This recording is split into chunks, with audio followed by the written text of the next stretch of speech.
Nobody knows this stuff better than me. Nobody knows more about taxes than I do and income than I do. Nobody knows more about construction than I do. Nobody knows more about campaign finance than I do. I know more about drones than anybody. Nobody knows much more about technology, this type of technology, certainly, than I do. Nobody knows more about technology than me. Nobody in the history of this country has ever known so much about infrastructure as Donald Trump. I know the H-1B. I know the H-2B. Nobody knows it better than me. I know more about ISIS than the generals do, believe me. I understand things. I comprehend very well, okay?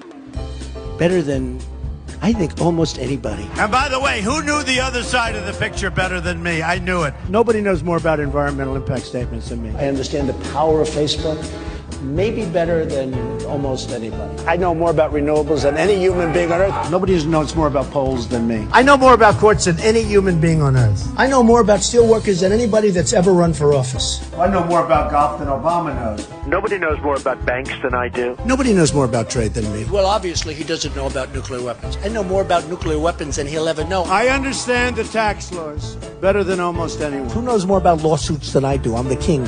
I know more about offense and defense than they will ever understand. Nobody even understands it but me. It's called devaluation. I understand money better than anybody. I understand the system better than anybody. Nobody knows more about debt than I do.